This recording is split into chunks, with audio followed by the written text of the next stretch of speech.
Okay, so I was gonna give you all a reading quiz today, but I decided not to because we kind of have a lot to do, and this is a long and kind of confusing poem. So I just want to make sure that we get it properly covered. Let's just start with a quick review of the vocab from last week. And then we'll get into talking about the paper assignment that I just gave you, which, don't freak out. You got a few weeks, and I'm happy to help you, right? Especially because this class is so small, right? I'm happy to give you all whatever help you need, right? And then we'll get into talking about Coleridge and where the Rime of the Ancient Mariner kind of fits into where we've been talking about Romanticism. All right, so the Sons of Africa. What were the Sons of Africa? Oh, this marker sucks.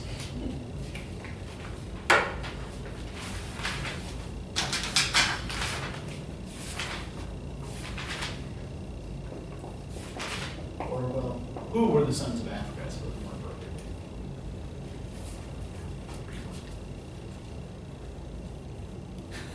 I can't tell if you were going to start saying something, so I don't want to say something. Go ahead. Okay. So they were a corresponding society that was trying to work and fix the issues of slavery and conditions of slaves and all those sorts of things. Yes. And Equiano was one of the main people in that. Yes, and the difference between the Sons of Africa and certain other similar corresponding societies and lobbying groups was that the members of the Sons of Africa were all black. In fact, one of Ignatius Sancho was the first black man to cast a vote in Britain. So, good for you, Ignatius. And greater romantic lyric. Oh, what text and author will be attached to Sons of Africa to? I mean, it seems fairly obvious, but... Interesting narrative. Yes, good. All right, the greater romantic lyric. What is this?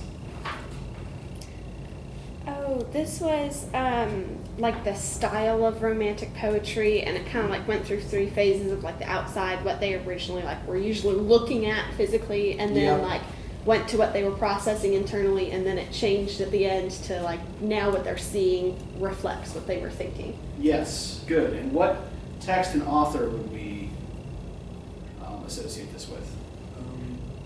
Lines composed with Mouth about Cincinnati by Wordsworth. Yes, good. And so this is again a reminder that romantic poetry is not really about nature, it's actually about Thought. Yes, good. All right, the Wye River Valley.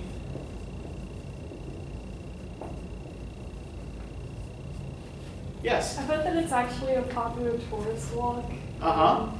It is very heavily industrialized. Yes, yes. This was actually a very busy, rather smoky and noisy region, right? With lots of picturesque views. And who wrote about this and in what? Wordsworth. Yeah, Wordsworth, Tintern Abbey, right? And he pretends it's very, very quiet. See, that's the thing. If Wordsworth is writing about a person, and he usually doesn't, he's usually writing about Wordsworth. And even if there is another person there, that other person exists primarily as kind of an adjunct to Wordsworth. So, anywho, corresponding societies. Yes? It's basically a group with radical thoughts that would write letters to each other and basically discuss the issues. Yeah, and that's the important part here is the communication through letters, right? The corresponding part of this. They write letters to each other. I think one of you put that they're radical pen pals or something like that. Okay, what text do we associate this with?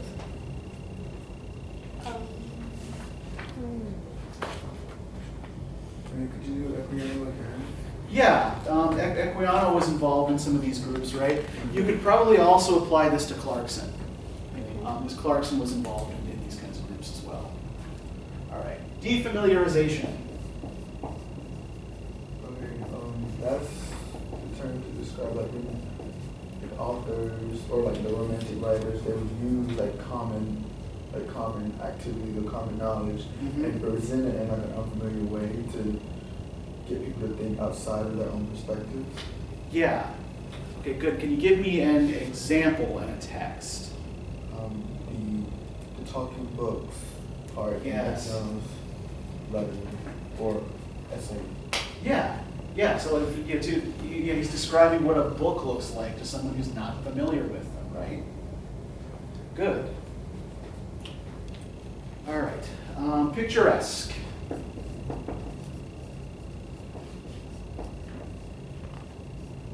It was like a type of the sublime, and it was supposed to be like the opposite of like the terror or the horror. Like it made it like look a lot gentler and more like, oh, this is just pretty, maybe not as terrifying. Yeah, the picturesque tries to tame the sublime, right, by putting it into a frame. Like even if like that frame is just kind of like giving you like a nice little prospect from which to view, say a ruined abbey in the Wye River Valley, right? You can just kind of stand there, and instead of being awed by the majesty of the thing, you can just look at what looks like a postcard picture of this tiny little abbey down below you, right? So of course you have the Wye River Valley, right? Giveaway here. This is Wordsworth, right? Wordsworth's Tintern Abbey. All right, the middle passage.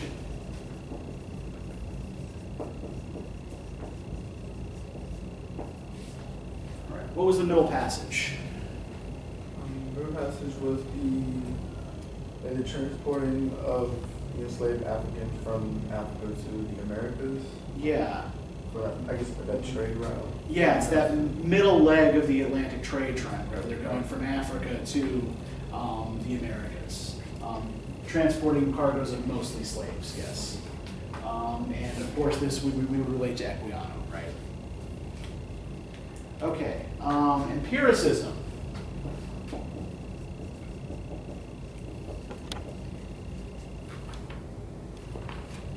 That one was like the whole, like, you know the world by experiencing it. Like, instead of that, the rationalists who were like, oh, you can observe these laws and, like, know that this is reality. These people were like, you have to touch it or feel it or hear it with your senses. Like, yes, to an empiricist, the only things we can know are things that we sense, right? And we would relate this to... probably Wordsworth's Tintern Abbey. Yeah, Romanticism generally, particularly in its more lyric, non-narrative forms, is usually kind of heavily empiricist, right? So that whole greater romantic lyric tradition is about kind of absorbing and processing sense impressions, right? Good. Okay, Dorothy Wordsworth, whom we will be getting to know a little better next week. Dorothy was William's sister. She was also the second character, well, the only other character in the poem that he wrote. She was important to the poem because he used her like as a vessel to experience that place for the first time again. Yeah, because he can't ever experience this river walk for the first time again. Right. He can watch what it's like for his sister, right?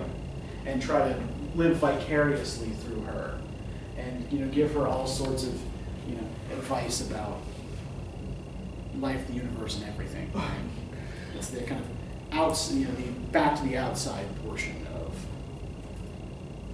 Tintern Abbey. All right, and finally, William Gilpin's Observations on the River Wye.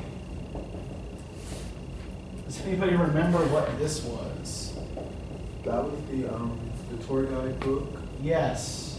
That he wrote when he visited the river valley, the White River Valley.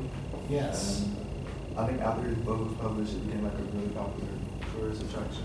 Like even after so.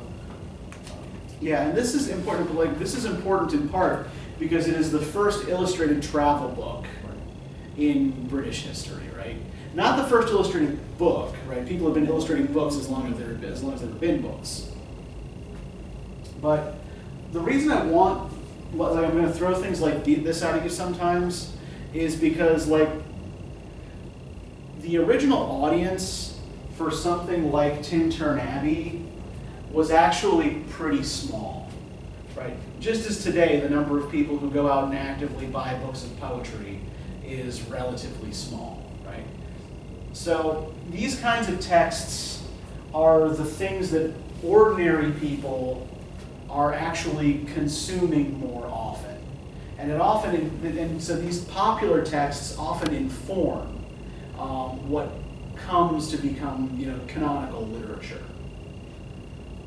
But yeah, this kind of like gives you some sense of like what sorts of, how these topics were treated in the popular imagination, in the popular press.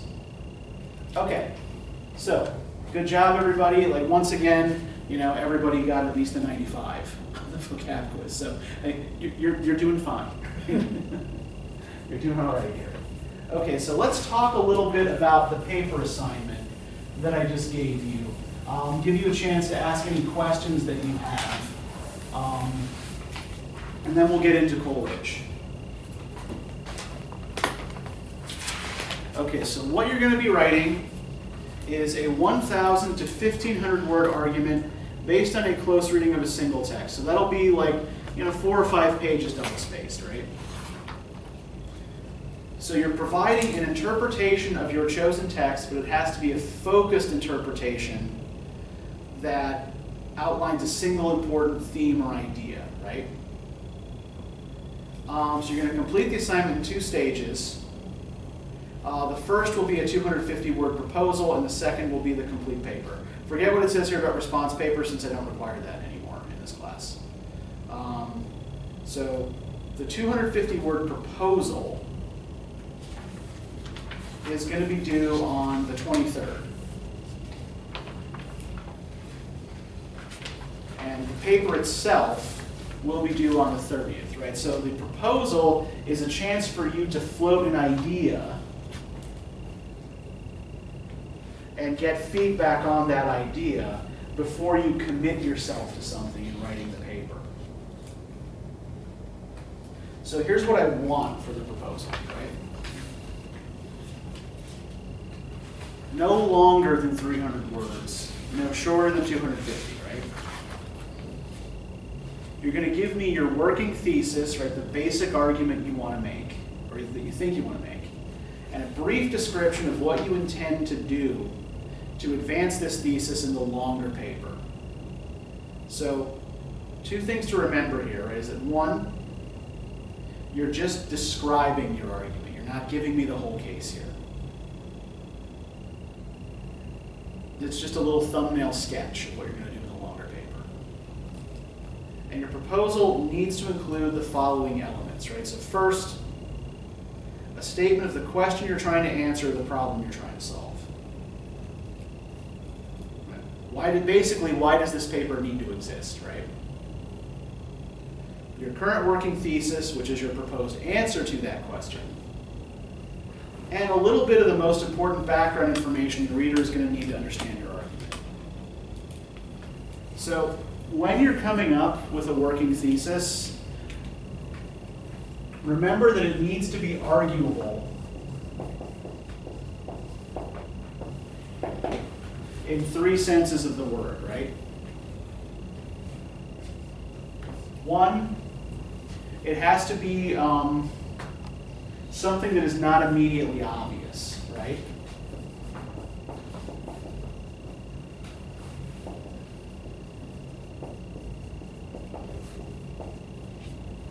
If it's something that anybody who reads this would think without having to meditate too deeply about it, right, then it's probably not an arguable thesis. It has to be something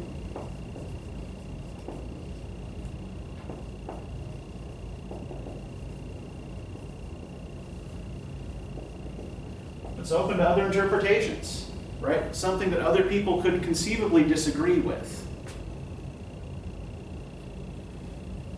And third, it must also be supported by evidence.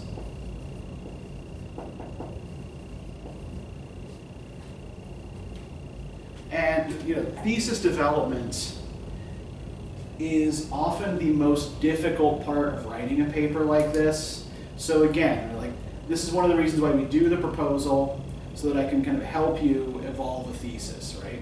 And if you're having trouble with this, if you're having trouble coming up with an idea, just come talk to me, and I'll help talk you through it, right? But one of the first things you're going to want to try to do is look at the texts that we've been reading, right? Choose one that you find particularly interesting or puzzling, and maybe try to find a pattern in it, right? Okay, here's this pattern of language or imagery or of ideas that I think is pointing to something bigger. And when you put that pattern together, right, what is that bigger thing it points to, and why should I care about it?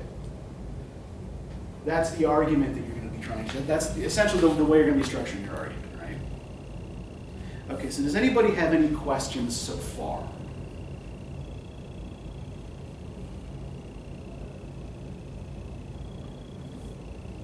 Okay, great. So the paper itself,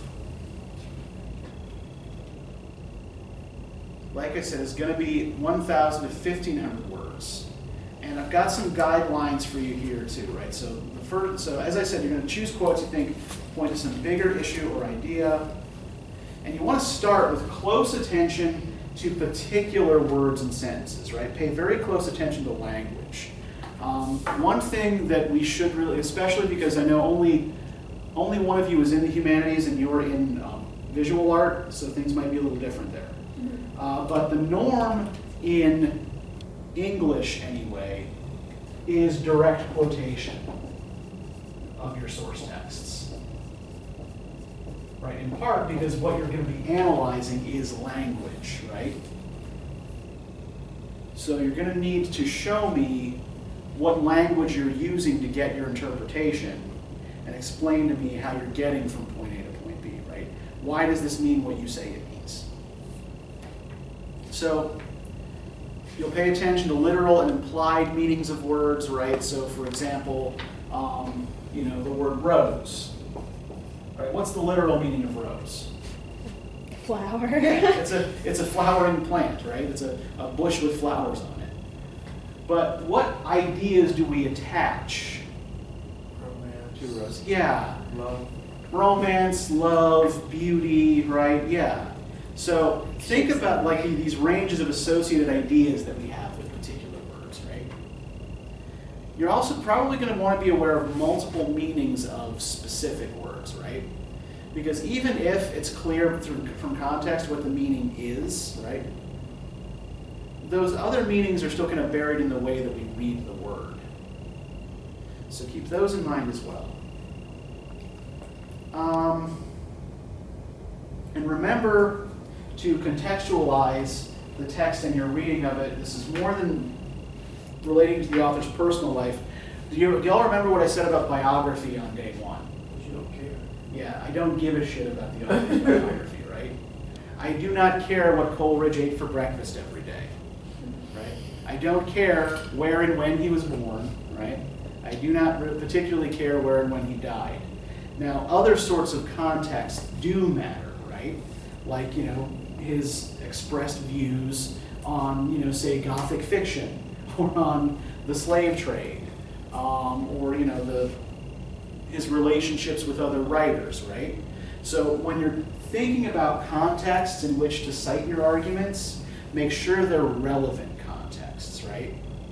Don't just give me information that doesn't actually help me understand your argument or where you think the work is coming from, right? So specific questions that might help you generate a thesis here, right? How does the text incorporate or respond to specific historical events? Which specific historical trends in literary, philosophical, or cultural influences inform the text, and how? What stance does the text seem to adopt toward its historical moment, right? Is it critical? Is it affirming? Is it neutral? And how do you think this text might have been received by audiences in its own time? And finally, this last point is really important too. Please don't give me cause to to flip my shit by writing phrases like back in the day or in today's society, right? The promise that I've written in here is like, this is 100% sincere, right? For each time you write back in the day, after I die, I will haunt you for 1 year, right?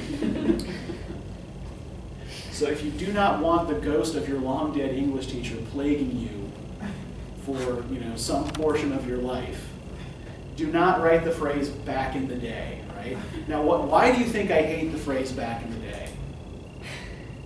They refer to any time. Yeah.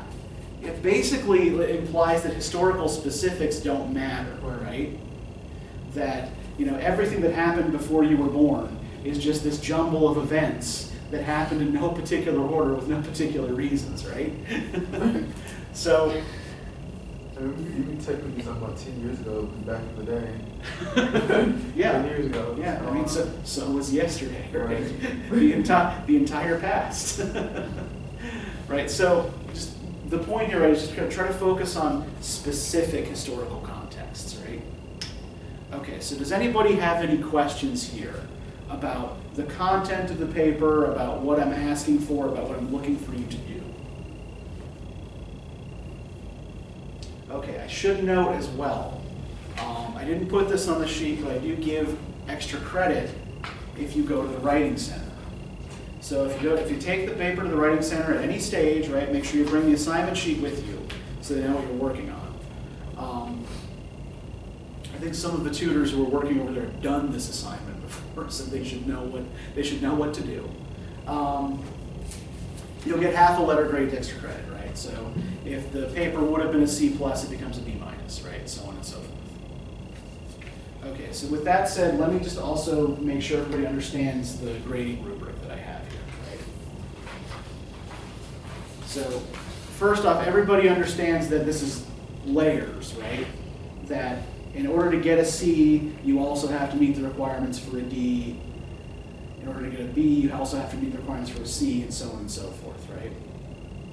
Okay, so in order to get the lowest possible passing grade on this paper, right, in order to get a 60, you just have to meet the basic formal requirements, right? It just has to be long enough, formatted properly, and not plagiarized. That earns you a 60. In order to get a C, you have to actually address the assignment, right? You're actually making a stab at doing what the assignment tells you to do. It demonstrates some understanding of your primary source. You properly cite the primary source, and you advance a clear thesis. You get a B if the argument is clear, consistent, and arranged effectively, if the primary source is quoted directly and not just paraphrased, if opinion is not treated as fact, and if transitions between paragraphs are clear and effective, right? And that's actually one thing that I do want to stress as well. Paragraphing is actually really important, right? It sounds like kind of formalist bullshit, but seriously, like what you're doing when you transition paragraphs is you're signaling to your reader that you're moving on to a new idea. So if you're giving me like, 1,500 words that's all one paragraph, right? I don't know where to differ, like it doesn't give me any signposts, right? I don't know where you're trying to argue what. However, if you're giving me paragraphs that are kind of roughly about half a page with clear topic sentences as transitions, right? This is what I'm going to talk about now. That helps me better understand where you are moving from idea to idea and how your ideas are related to each other, right? So it's actually really important. All right, you get an A. If the argument is original and nuanced, if you effectively deal with evidence that contradicts or complicates your argument, if you manage to achieve balance between argument and evidence, if your argument is properly contextualized and free of glaring historical errors, and if you follow a single line of argument to its conclusion without digressions, right? So, try not to fall down any weird rabbit holes. Okay, so any questions about any of this? I'll give you a minute to sit with it and think about whether you have questions.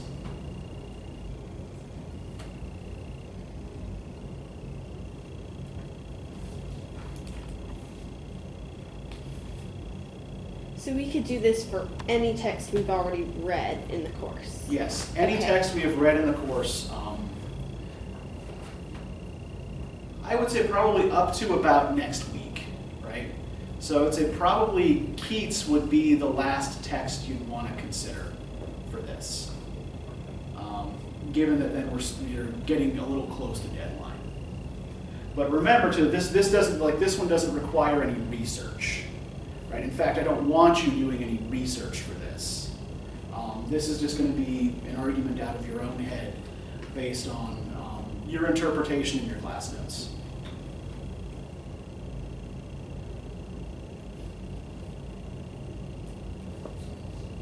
Any other questions?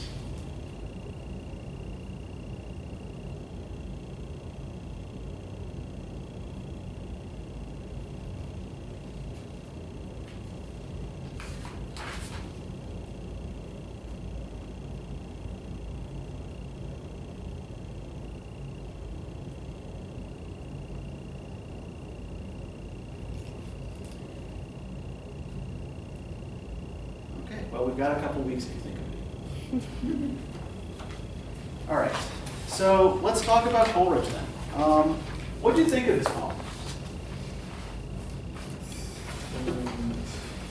All over the place to me. Okay. I won't say it's not structured. Uh-huh. I just think it's just, I don't know, I just felt like I was jumping. It's fine. There's a lot. Yeah. There's a lot, yeah. I don't know, this one seemed to make a little more sense than Wordsworth because it was more like a story. Yeah, so this poem does have a narrative, right? Yeah. Whereas, like Tintern Abbey has a situation, but it's not a narrative, right? So there's no story there. Okay, so yeah, we do have a narrative to follow, even if that narrative seems to take us to very strange places, right? And doesn't always seem to, it's not always entirely clear what's going on, right? So let's actually kind of maybe start there with this narrative breakdown and make sure that everybody understands exactly what is happening here. So how does the poem begin? What do we have at the beginning of the poem? The mariner, pulls a random wedding guest off to the side and hypnotizes them into listening to a story. So we actually have kind of two stories going on here simultaneously. So we have this frame narrative.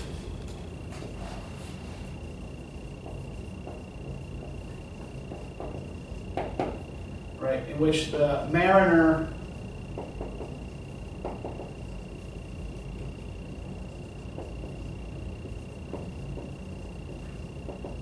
interrupts a wedding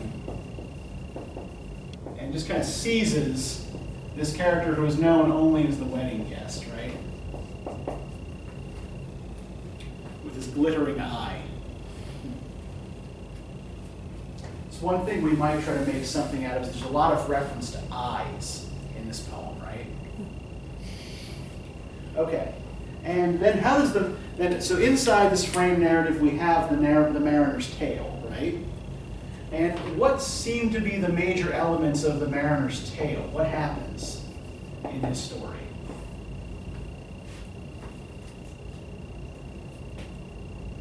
And this is where we get confused. It seemed like they went sailing and hit really rough weather that kind of blew them off course until this big bird came that was supposed to be good luck, and they killed it. Do they kill it? No, the mariner killed it. It's actually very important that the mariner is the one who kills the albatross, right? So we have the ship blown off course.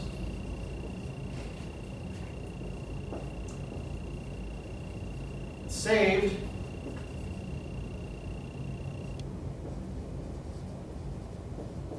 By the albatross. And then the mariner, rather ungratefully,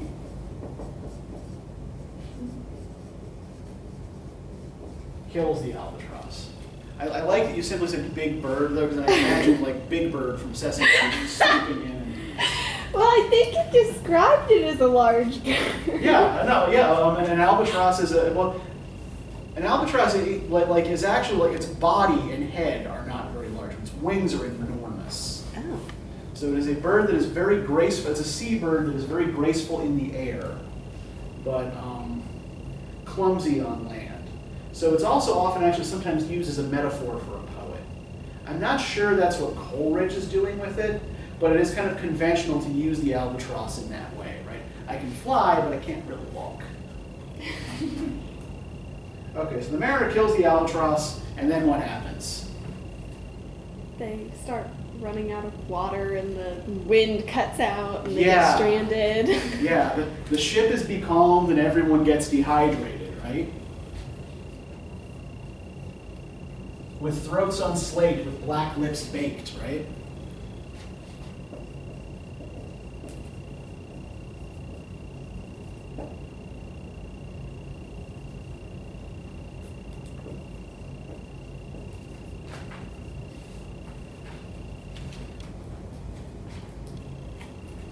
And then what happens? So I'll forgive you for not understanding what happens next, because it's really strange, and the way it's described is also a little bit odd.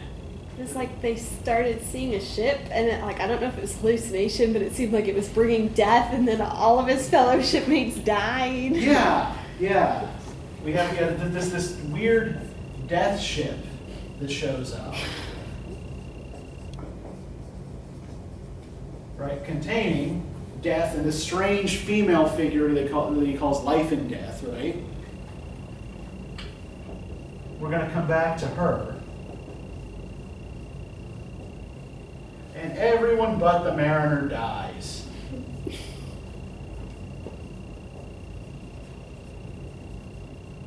Right, with heavy thump, a lifeless lump, they drop down one by one.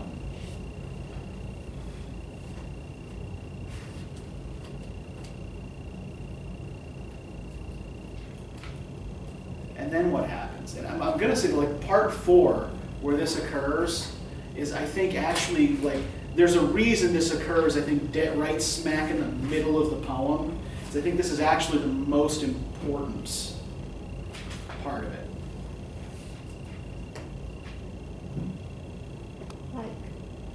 He was by himself, and then all these people seem to almost come back from the dead, and it says it's some other angels or something. Yeah. Well, and what does he do? How does he change to make that happen? Let's actually maybe have a look here at part 4. So can we turn to page 454? And can one of you read from us starting with alone, alone, all alone? And I'll just tell you when to stop. I will. Thank you. Okay. Alone, alone, all alone, alone on a wide, wide sea, and never a saint took pity on my soul in agony. The many men so beautiful, and they all dead did lie, and 1,000 slimy things lived on, and so did I. I looked upon the rotting sea, and drew my eyes away. I looked upon the rotting deck, and there the dead men lay. I looked to heaven and tried to pray, but or ever a prayer had gushed, a wicked whisper came and made my heart as dry as dust. Okay, let's pause here, right? So, what is the mariner's attitude towards the sea creatures that he sees swimming around the ship here?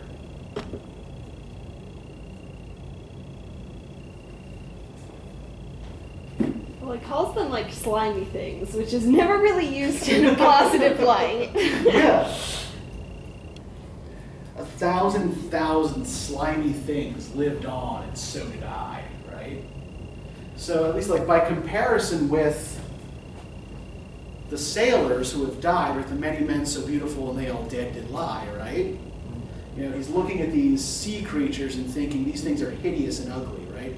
And while he's thinking this, his heart is choked dry as dust, right? Like the drought that they've been experiencing. And he looks to heaven but is unable to pray, right? Now, is this in line with anything else the mariner has, any other interactions the mariner has had with the animal world?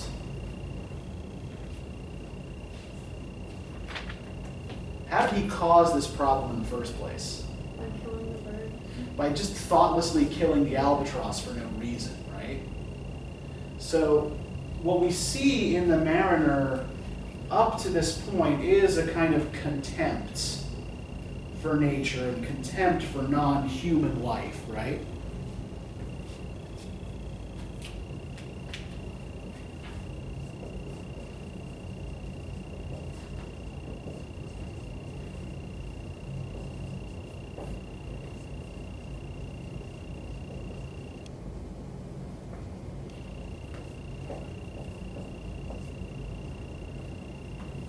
Up to this point, the mariner has been kind of a prick.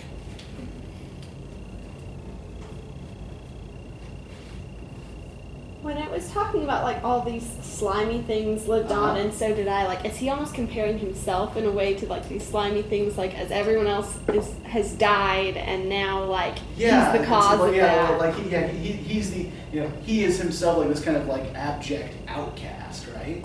Yeah, I think there is a bit of self-criticism in that as well, right?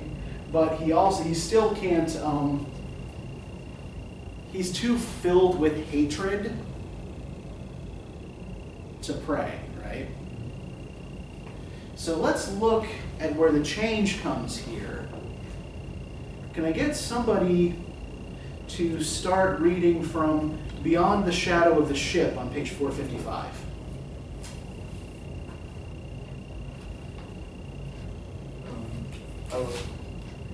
This is a change of attitude, so let's get a change of voice too. Okay. I can do it. All right, thank you, Peyton. Yeah. Beyond the shadow of the ship, I watched the water snakes. They moved in tracks of shining white, and when they reared, the elvish light fell off in hoary flakes. Is that how you say it? Yep. Okay, within the shadow of the ship, I watched their rich attire, blue, glossy green, and velvet black. They coiled and swam. Every track was a flash of golden fire. Oh, happy living things! No tongue, their beauty might declare. A spring of love gushed from my heart, and I blessed them unaware. Sure, my kind saint took pity on me, and I blessed them unaware. This self-same moment I could pray, and from my neck so free, the albatross fell off and sank like lead into the sea. Thank you. So one thing I do want to say is, like, you guys are actually pretty good at reading poetry. Like, sometimes I have students like come into this class and they'll volunteer to read, but they really stumble a lot over their but yeah, none of you do. So good. That's actually like you seem to understand the rhythms of language well. This is good. Okay, so how does this represent a change here? What's different now? Love all the cricket callers now. Yeah. That's one way of putting it, yeah. He's been enlightened, or like the guilt washes off of him in a way, kind of like the albatross falling off is like the anger, hatred is falling off of him. Yeah, I think it's also probably important to know, what word do they keep, did y'all notice what word they keep rhyming with albatross?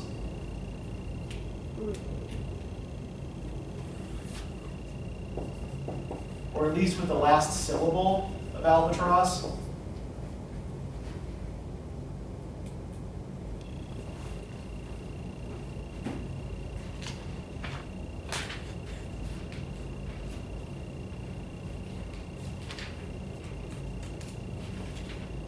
Maybe turn back to 452 for a second. He said cross. Yeah, instead of the cross, the albatross. Yep.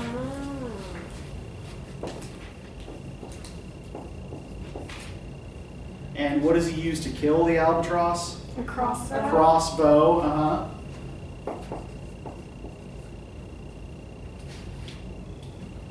Is he like comparing it to God?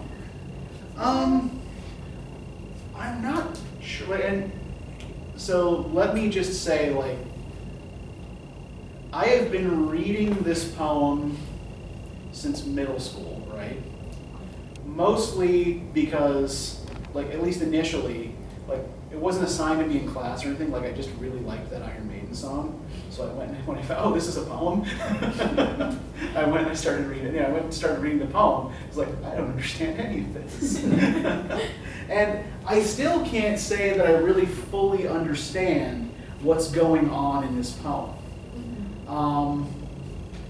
And I'm not sure that there is there certainly isn't like one big major takeaway from this, right? There's not one big thing you need to understand that's going on in this poem. But I think the reason I say this is, to say that like it's okay to be confused, right, by work of literature. One of the characteristics that actually the best and most interesting works have is that it's hard to come to any clear or definitive answers about them, which is one of the reasons people keep going back to them. But I think, there is, to go back to what's going on in the part that Ryland read and the part that Peyton read, right? There's a kind of parallelism there too, right? So in the part that Ryland read, never a kind saint took pity on my soul in agony, and then the kind saint does take pity on him once he's able to bless the water snakes, right? And it's once he blesses the water snakes that everything flips around, right? So again, I think this is why this is the midpoint of the poem, because we start in one place and end up in another. When I was reading water snakes, I actually thought he meant like the moonlight on the water, like the white water snakes. That's what I was imagining, and then I can't tell if he's being literal or not. I think the moonlight is important here. I've never quite been able to figure out exactly why, like what I think it's doing. Okay. But let's actually maybe try to pick that image apart here. So on the one hand, like what you're looking at is like reflected light, right? So kind of like reflected light from the heavens and the water.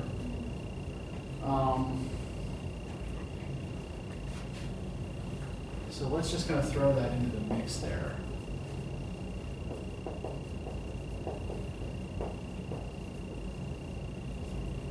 And what associations do we all tend to have with the moon? Like, what kind of symbolic associations does the moon conjure up?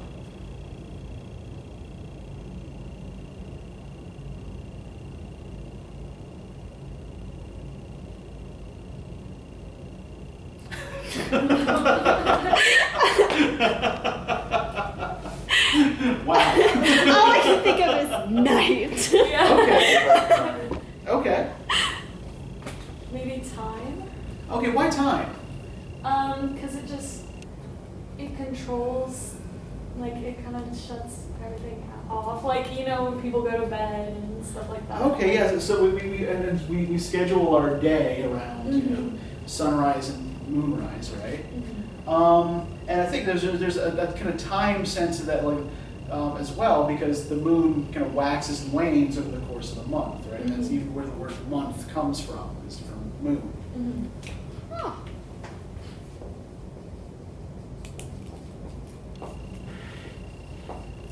I mean, with connection to like the water, the moon does control the tide, so. Yeah, which if you're a mariner, right, is really kind of important to your overall, livelihood. Yeah.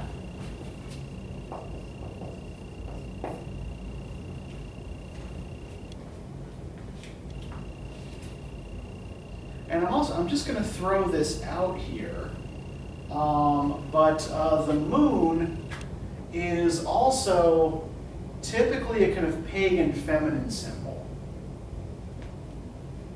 And I think that the moon in this poem might be related to some of the female figures mentioned. We've got the bride, for example, and particularly kind of like life in death, right? Who is described as, with skin as white as leprosy, right? Maybe, that's something I really want to come back to because it's just so freaking weird.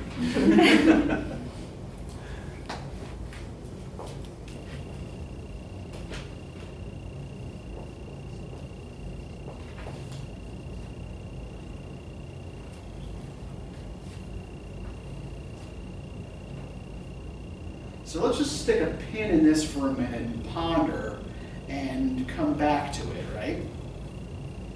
So he blesses the water snakes, the albatross falls off his neck, and then what happens? Falls asleep. And it seems like all of a sudden rain comes and Uh-huh. all that sort of stuff. Yes, then we get, rain, finally, and the rising of the zombie crew, right? All the dead sailors rise up and start, going, back to hauling the ropes and back to doing their duties on the ship.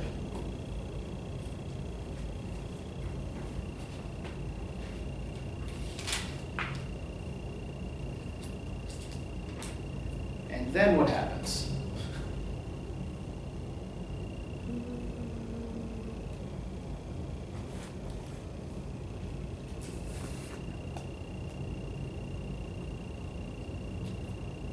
There's a loud roaring wind.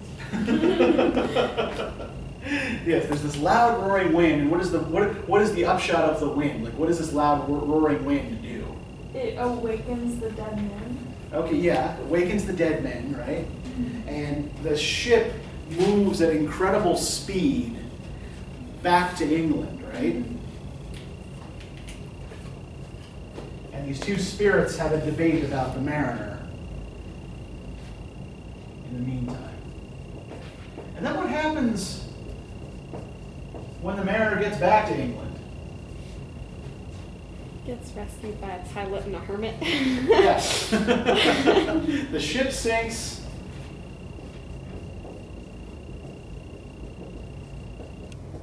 And the mariner is rescued. Now, a pilot in this case is somebody with a little rowboat, right, who leads a big ship into harbor. Right? Not somebody who flies a plane, which of course would be a completely alien concept to Coleridge. I think by a hermit here, he means like a religious hermit, like you find in medieval stories, who sits and prays alone in the woods and shit like that, right? So the ship sinks, the mariner is rescued, and then we move back out to the frame narrative, right?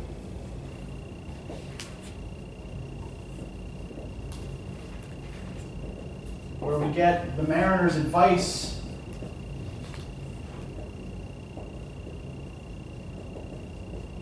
to the wedding guest. And let's take a minute and look at that. Because I think that this is actually one of the weirdest and most troublesome parts of the poem, just as a matter of interpretation.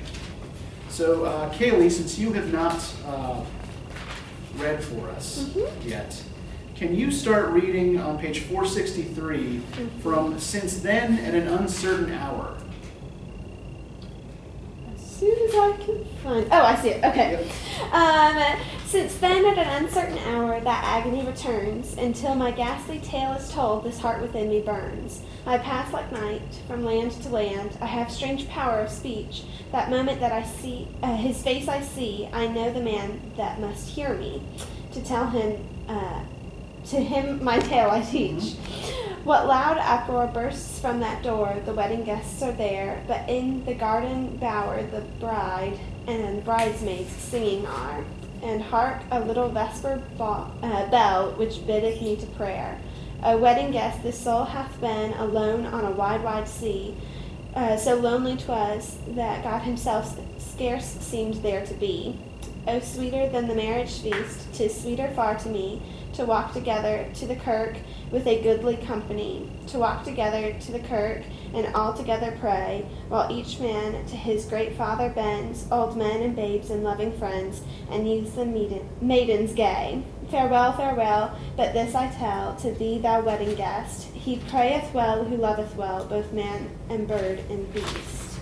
He prayeth best who loveth best, all things both great and small, for the dear God who loveth us, he made and loveth all. The mariner whose eye is bright, whose beard with age is hoar, is gone, and now the wedding guest turned from the bridegroom's door. He went like one that hath been stunned, and is of sense forlorn. A sadder and wiser man, he rose the morrow morn. Okay, so there are basically kind of three parts of this that I think we need to unpack a little bit. So first off, does it sound like the mariner is actually uncursed? has his curse actually been lifted? Not really. Why not? How can we tell that this guy is still cursed? He says God himself is like scarce from him, or like I can't remember where it says it. Mm-hmm. Like he wasn't with him in a way. Uh-huh. Well, what does the mariner from time to time feel compelled to do? Right.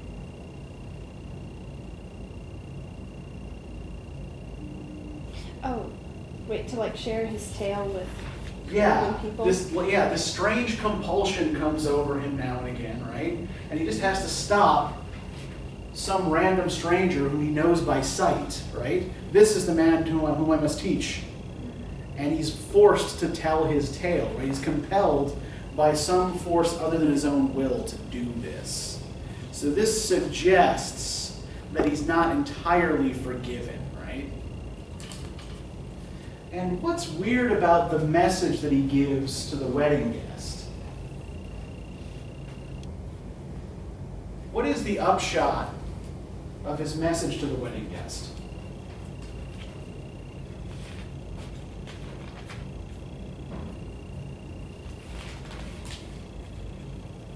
Like he says, he prayeth well who loveth well, and like goes on Yeah. and talks about it again, and like basically how you're supposed to love like even the small things. Yeah, he prayeth well who loveth well both man and bird and beast, right?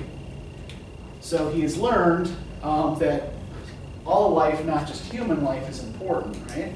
And I think like you could probably sum up the religious ideology informing this poem as what we call pantheism. Do y'all know what pantheism is? Anybody? Is that the idea that like everything is God or has like Yes, God that everything in the natural world, right, has some spark of the divine and is part of God, right? And it's a common religious ideology in Romanticism, right? Especially in early Romanticism. Now, at this point in his career, Coleridge is still politically and religiously kind of radical, right? Later on, he will kind of harden into a religious conservative, but he's not there yet.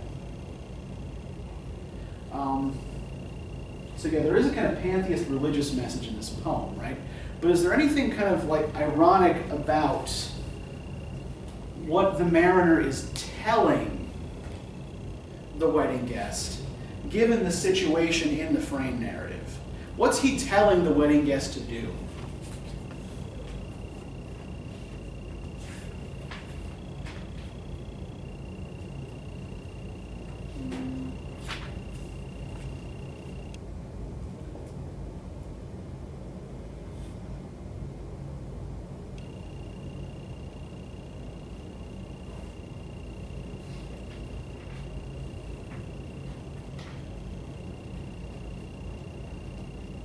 Let me try to phrase this a different way, maybe. Like, does he think that the wedding guest should celebrate life, the universe, and everything alone?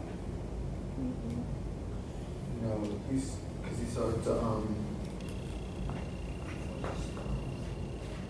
to walk together to the kirk and all together pray. So like not only love all things, but like go and like basically do it with other people. Fellowship. Yeah. The message is about fellowship and community, right? Yeah. And yet,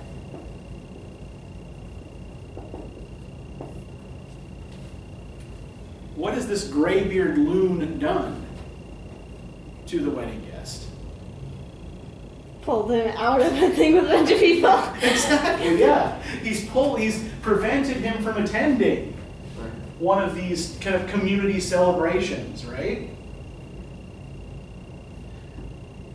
He's on his way to go to his cousin's wedding, right? And this weirdo just steps out of nowhere, fixes him with his glittering eye, and says there was a ship, right? And the poor bastard is powerless to move past him.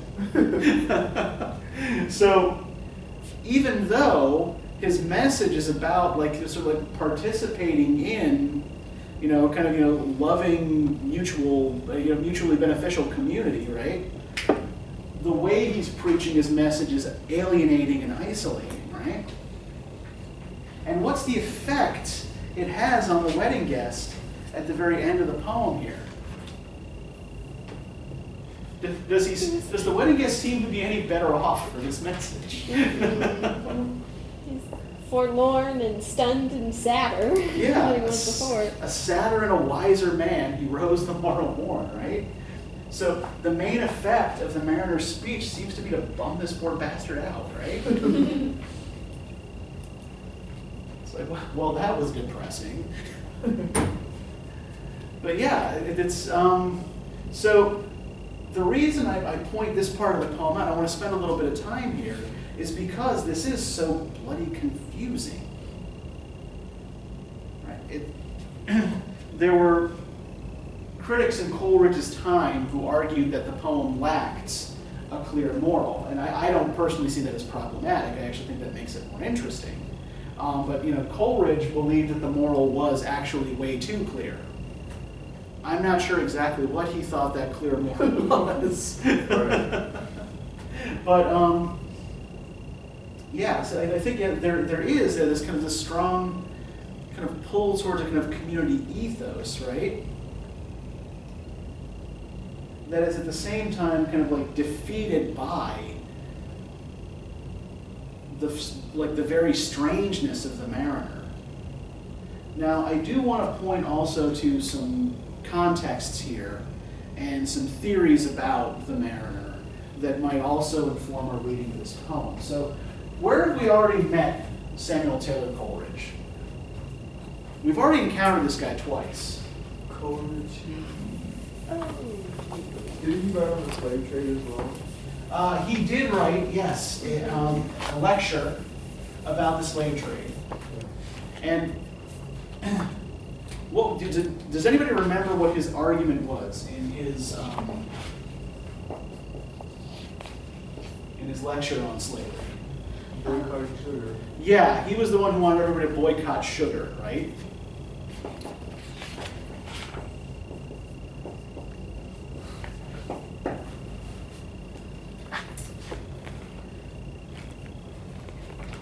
And he was also the one who argued that sensibility does not necessarily lead to benevolence, right? Mm-hmm.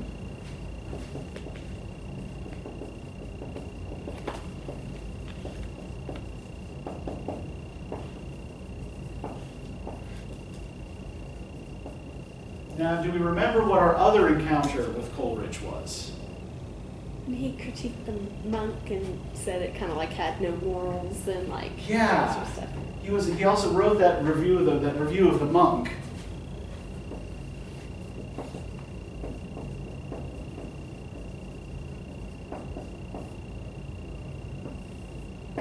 In which he argued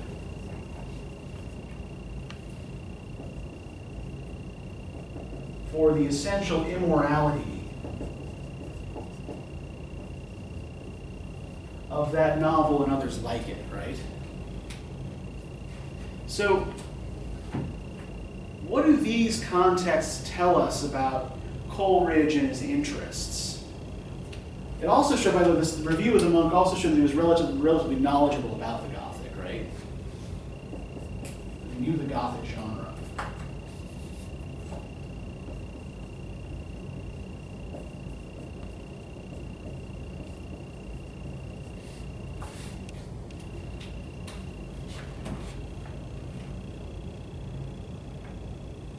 Maybe he has a view of empiricism.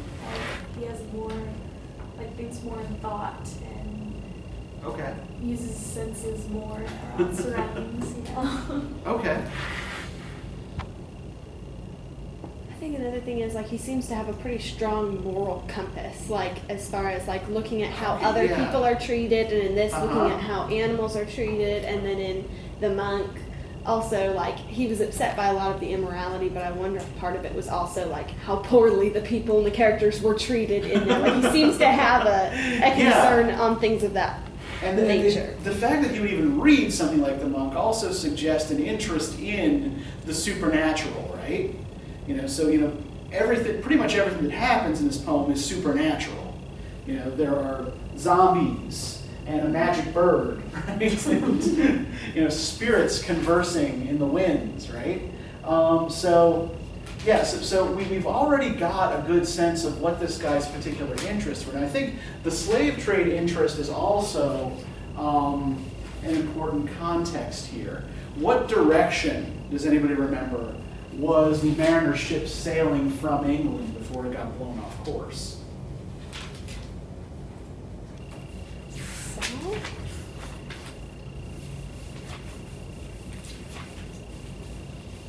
It was moving north, right? Because it went back south to England, that's what it said.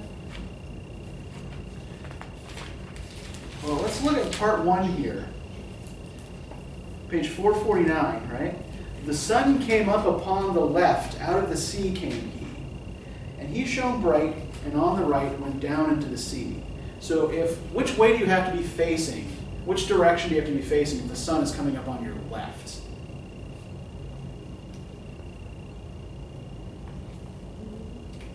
I'm trying to, like, shift the compass.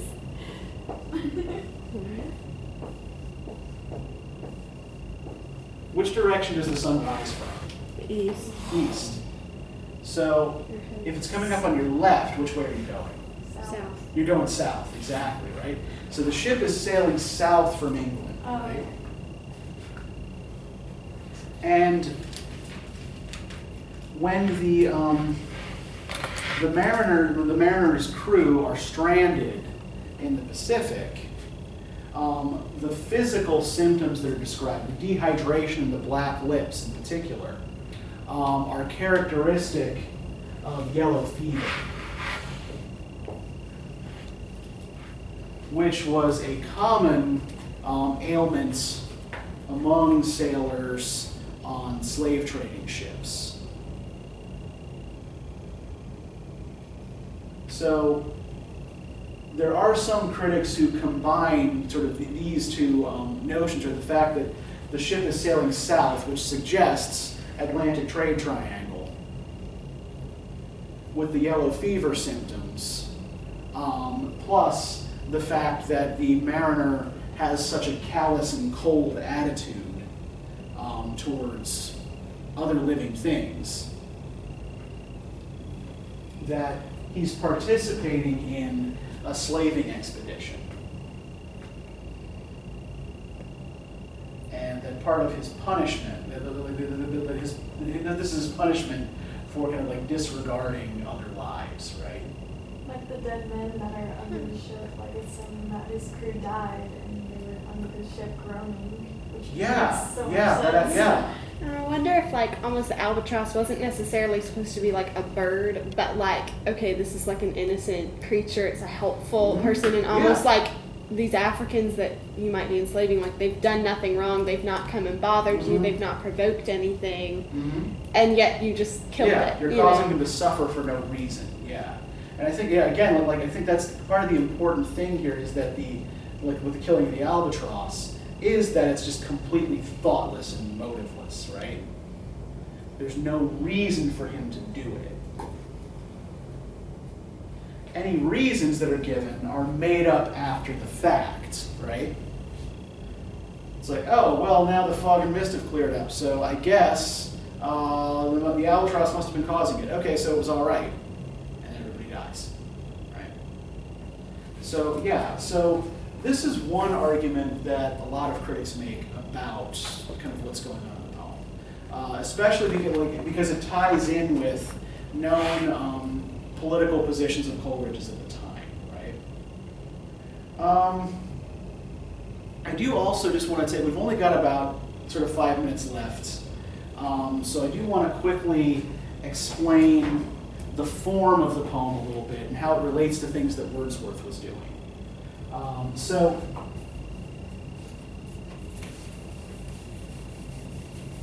The Rime of the Ancient Mariner is, by a long shot, the longest poem in the joint volume that Wordsworth and Coleridge published together, Lyrical Ballads.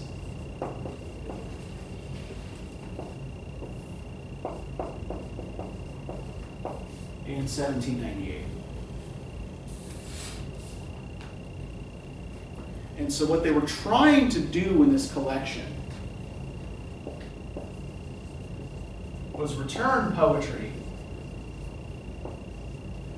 to what they regarded as a more natural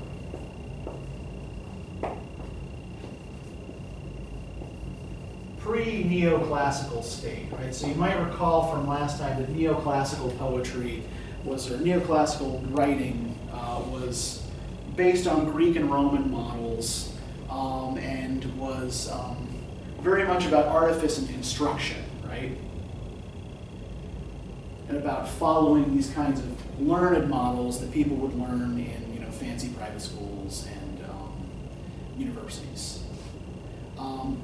Wordsworth and Coleridge wanted to kind of like return poetry to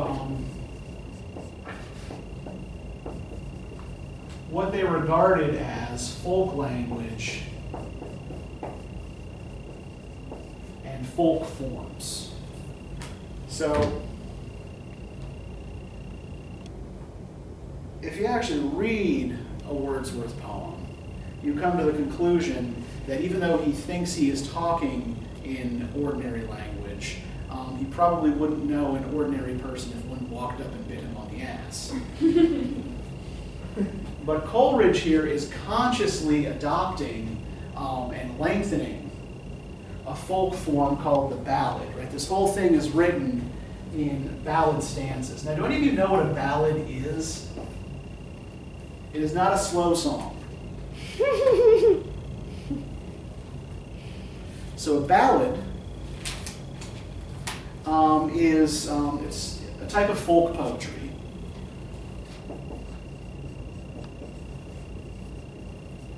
They're usually anonymous. There are several that date from the Middle Ages. They're narrative poems. So unlike Wordsworth's poem that is describing a thought process, a ballad, like the Rime of the Ancient Mariner, actually tells a story. And you can usually recognize them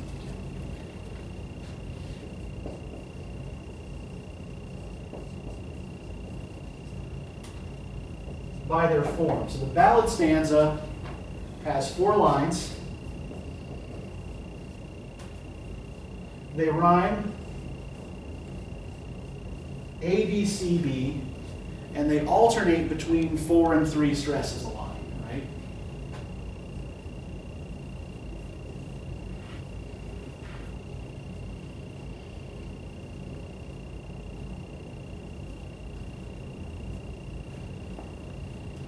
And Coleridge and Wordsworth would have had access to scads of these thanks to the publication of a book by a guy named Thomas Percy called Relics, spelled with a Q-U-E because that's fancier, right? Of ancient English poetry.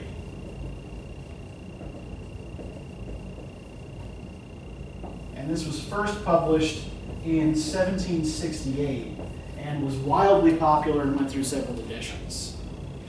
But what Percy did was kind of go around collecting variant versions of these different folk ballads. And many of these ballads do exist in wildly different versions. You can tell it's more or less the same story with the same characters, but like the emphases will often be different. For example, there's a famous ballad called The Three Ravens, in which these 3 ravens are looking over the body of a dead knight who is protected by his lady fair and his dog and his horse, so the ravens can't get at him. Now there's a Scottish version of that ballad called The Twa Corbies, in which two ravens are looking over the body of a dead knight, and they're talking about how they're going to have a feast because all of these, all of the knight's animals and his lover have abandoned him. And say, hey, let's chow down, right? So it's the same situation, but with a different emphasis, right? Okay, so we're about at a time. Does anybody have any questions? I know that we left a lot of things, we left a lot of balls in the air here that we didn't really bring back down to earth, because we just don't have time. But like, try to think through some of this stuff, right, as maybe like potential paper topics, right? So let me give you the reading questions for Dorothy Wordsworth. And I will just say that the final sentences of Dorothy Wordsworth's Grassmere Journal, or at least the excerpts that we get here, like, always made me a little weepy.